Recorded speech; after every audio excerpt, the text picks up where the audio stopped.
बोरिवलीच्या राखीव वन क्षेत्रातील पाचपाखडी भागात वनखंड क्रमांक 1144 मध्ये हजरत पीर मामू भांजे दर्गा ट्रस्टने केलेल्या अतिक्रमणाबद्दल ही लक्षवेधी अध्यक्ष महोदय, सदर जमिनीवर 7/7/2023 रोजी अतिक्रमणाबाबत नोटीस बजावली होती. 8 दिवसाच्या आत ते आपण अतिक्रमण काढून टाकण्यात यावे हे देखील सांगण्यात आले होते. परंतु अध्यक्ष महोदय, आज रोजीपर्यंत संबंधित ट्रस्टने स्वतःहून ते काढलेले नाही आणि वन विभागाच्या अधिकारी यांनी देखील त्याचे गांभीर्य अतिक्रमण निष्कासित करण्याची कार्यवाही केलेली नाही. अध्यक्ष महोदय, याच्यामध्ये कायदा सुव्यवस्था आणि राष्ट्रीय सुरक्षेचा देखील प्रश्न उद्भवलेला आहे अध्यक्ष महोदय. कारण की त्या ठिकाणी एअरफोर्सचा एक महत्वाचा बेस आहे आणि एअरफोर्सच्या अधिकाऱ्यांनी देखील 2023ला संबंधित अधिकाऱ्यांना पत्र देखील दिलं होतं की हे अशा प्रकारे नियमाचं उल्लंघन केलेलं आहे आणि अतिक्रमित आहे. तरी देखील याच्यावर कारवाई झालेली आहे अध्यक्ष महोदय. आणि त्यामुळे हे नोटिफिकेशन देखील आहे 2010चं. आणि त्यामुळे माझे दोनच प्रश्न आहेत अध्यक्ष महोदय की या संबंधामध्ये सुरक्षेच्या दृष्टीने फार महत्वाचा विषय असल्यामुळे हे या संबंधामध्ये ताबडतोब किती दिवसामध्ये आपण निष्कासित करण्याची कारवाई कराल. आणि दुसरा माझा एक उपप्रश्न आहे अध्यक्ष महोदय, संजय गांधी उद्यानाच्या जवळच जे येऊरच्या भागामध्ये जे असं कोणाचा दबाव आहे की त्याच्यामध्ये जे वेटर हॉटेल आहेत, अनेक बांधकामं आजही अनधिकृतपणे चालू आहेत, पण कोणी त्याला वाली आहे की नाही. मग फॉरेस्ट खातं असो, महसूल असो, महापालिका असो, यांनी एकत्रितपणे त्याच्यावर कारवाई करायला पाहिजे अध्यक्ष महोदय. कारण की वन्यजीव जे आहेत ते त्या ठिकाणी त्यांचा हा प्रश्न आहे, तिथे प्रदूषणाचा प्रश्न आहे, दर अधिवेशनामध्ये हा प्रश्न येतो, पण त्याच्यावर कुठल्याही प्रकारचं काही ठोस अशी कारवाई केली जात नाही. आणि त्याच्यामुळे या ट्रस्टने केलेल्या अतिक्रमणाच्या संबंधामध्ये ताबडतोब आपण कारवाई करणार का, आणि दुसरा येऊरच्या संबंधामध्ये, असे माझे दोन स्पेसिफिक प्रश्न आहे अध्यक्ष महोदय. सन्माननीय सदस्य संजयजी केलकर यांनी जी लक्षवेधी उपस्थित केलेली आहेत त्याच्यामध्ये त्यांनी सांगितलेल्या बाबी या सत्य आहेत.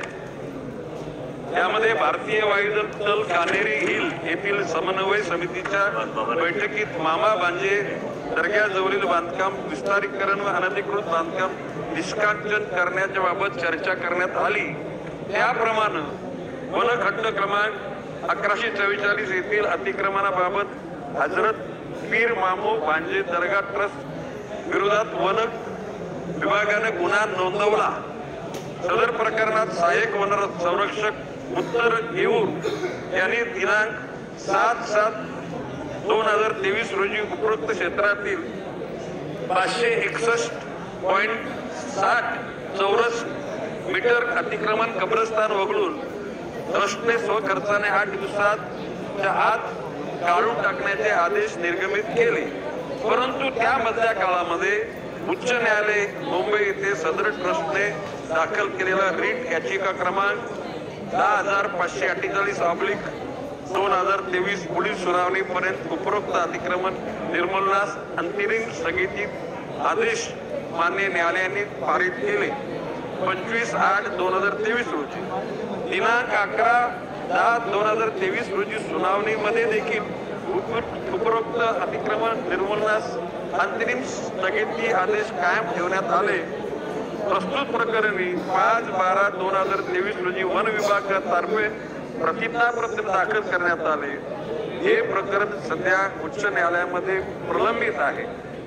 त्या अनुषंगाने पाठपुरावा वन खात्याचे वरिष्ठ अधिकारी करीत आहेत. ज्या दिवशी या गोष्टीचा निवाडा येईल त्या दिवशी कारवाई निश्चितपणे होईल. आता राहिला सन्माननीय सदस्य संजय केलकर यांनी येऊर परिसरामध्ये असलेले बंगले, हॉटेल मोटेल याचा विषय काढला.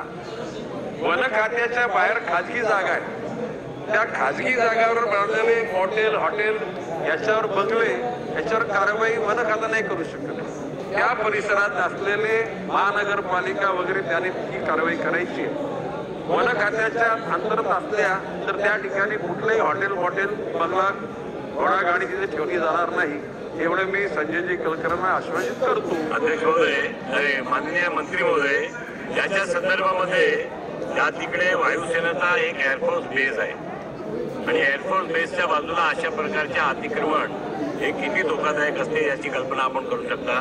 उच्च न्यायालयामध्ये जरी हा याचिका दाखल असेल तरी सरकारने उच्च न्यायालयाला आपण विनंती करून आपला वकिलाच्या मार्फत याची प्रायोरिटी सुनावणी घेऊन याचा निर्णय करण्यात यावा अशी विनंती सरकारने केली पाहिजे. आदेशमध्ये आपल्या सूचनेनुसार अधिकारी वर्गाला सांगितले जाईल की माननीय न्यायालयाला या निष्कांचन करण्याच्या प्रक्रियेची निकड कशी आहे हे निश्चितपणे तिथं सबमिट केलं जाईल. वन खात्याने नोटीस दिली, 8 दिवसामध्ये जर निष्कासित केलं गेलं नाही तर मग पुढे हे करू शकत होते. कोर्टामध्ये तर 25-8 ला अध्यक्ष महोदय ते गेलेलं आहे ट्रस्ट. मग एवढे दिवस हे लोक काय झोपा काढत होते का?